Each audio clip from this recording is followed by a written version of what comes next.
Ô, João, e isso que você trouxe sobre esse desconforto, né? Aconteceu comigo esses dias agora, no meu dia a dia, assim, tem um moço lá que ele sempre dá, ele é o dono de um restaurante, e a gente fica com o filho dele, às vezes, ali, e às vezes ele dá o almoço pra gente, tipo, ele fala assim, vai lá e pega o almoço, às vezes ele dá um almoço pra gente. E aí teve um dia que ele deu um almoço pra gente e a gente foi lá pegar, né? Aí chegando lá, a funcionária que estava lá no restaurante, ela falou assim: Nossa, mas hoje é três? Aí ela pegou com o prato assim, ó, deu pra gente, e ela falou assim: no final ela chegou e falou assim: Eu quero que vocês coloquem aqui o prato para passar o valor para ele depois. E o tempo todo ela estava de cara fechada assim. Aí vinha aquele desconforto de estar pegando a comida, que era uma coisa que ele já tinha dado, sabe? E aí vem esse desconforto porque eu comecei a interpretar o que ela estava pensando. Só que eu não sei o que ela estava pensando naquele momento, sabe? E aí o desconforto não tem a ver com ela, o desconforto tem a ver com o que eu estou pensando sobre mim, né? E é o que você disse hoje. Enquanto a gente está nesse desconforto e a gente fica botando a culpa nos outros, interpretando, né? A partir disso. E com certeza ela estava jogando em cima de vocês, porque ela deixou óbvio que tinha uma injustiça ali. Provavelmente ela estava vendo uma perda, né? Ela estava vendo uma injustiça, porque ó, ele deu de presente, deu de ali, em benefício, sei lá, e aí ela começou a ver aquilo como um problema. Então ela teve a vontade de anotar os valores, mesmo sabendo que vocês, né, estavam ali com, vocês não iam pagar, vocês tinham ganhado. Ela teve vontade de anotar os valores por quê? Porque ela queria falar alguma coisa pro patrão lá, alguma coisa ela estava projetando em cima de vocês. Então, fica uma parte da consciência jogando o próprio sistema de pensamento separado em outras partes, e aí vocês só dão um match junto com elas, porque daí, se você quer usar para provar o quanto você se sente inadequado, você vai usar ela e a expressão que ela tem sobre você. E aí fica uma parte da consciência se relacionando com outra parte e sustentando a separação dessa forma. A primeira consciência que para de fazer isso, ela quebra a projeção e ela libera um monte de testemunhos. É assim, ó, não, eu não vou passar mal. Eu vou decidir me lembrar que nada real pode ser ameaçado. Nesse momento, você quebra a projeção. E aí, se tiver uma convicção ainda, você atua com o outro de uma maneira que você também não permite que ele continue naquele lugar. E aí, ainda mais.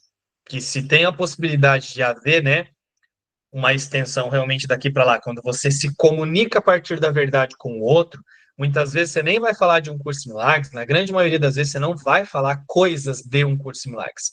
Você só vai tirar a pessoa daquela mentalidade, fazendo um convite ou fazendo uma pergunta, falando de algum jeito diferente, que você tira o foco daquele lugar, o foco da pessoa daquele lugar. Isso já quebra um monte de outras situações em que a consciência ficaria reencenando aquilo.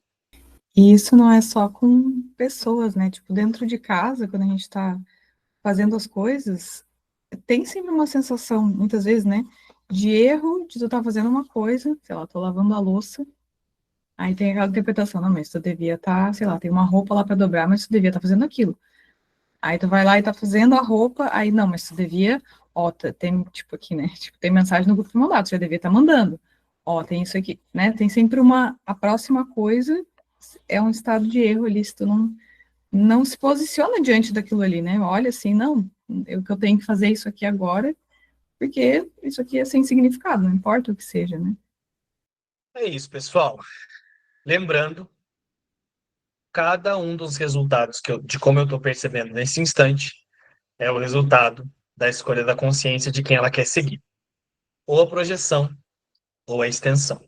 Tanto para o Igor quanto para a Júlia. É nesse lugar que vocês podem observar a postura mental de vocês. Porque preste atenção, Igor. Você disse que a moça falou, nossa, hoje são três, não é? E aí eu vou pesar aqui, vou anotar aqui para passar para ele o valor. A questão não está só em você se posicionar diante dela por alguma questão, né? Porque você poderia dizer, olha, então tá bom, ele convidou, ele falou que podia ser feito dessa forma, depois você conversa com ele e se sentir aliviado e realmente ter uma postura ali que convidasse ela a olhar para o que ela estava pensando, porque era nítido que sim, ela estava incomodada com alguma coisa, e isso pode ser um monte de coisa.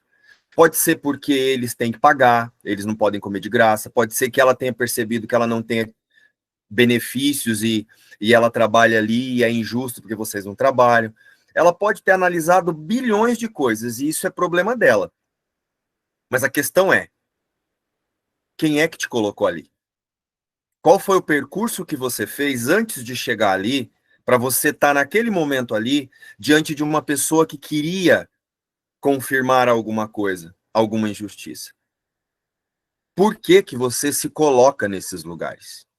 Só que não é olhar para isso assim, tipo, então aí eu me senti mal, e aí eu fiquei assim, olhando, e daí eu vi que era aí eu estava mais preocupado com o que ela estava pensando.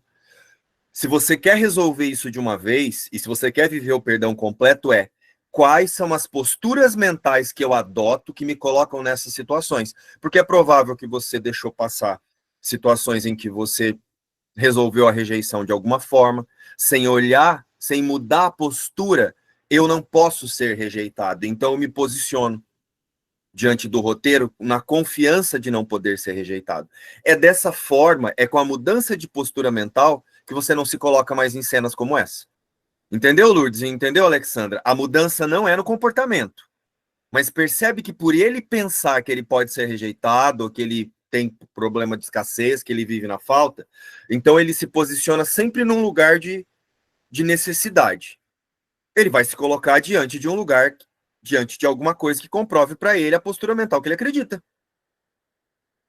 Então, antes de ficar mantralizando ali, naquele momento, quando isso acontecia comigo, ou quando acontece, eu me pergunto, por que que eu me enfiei aqui?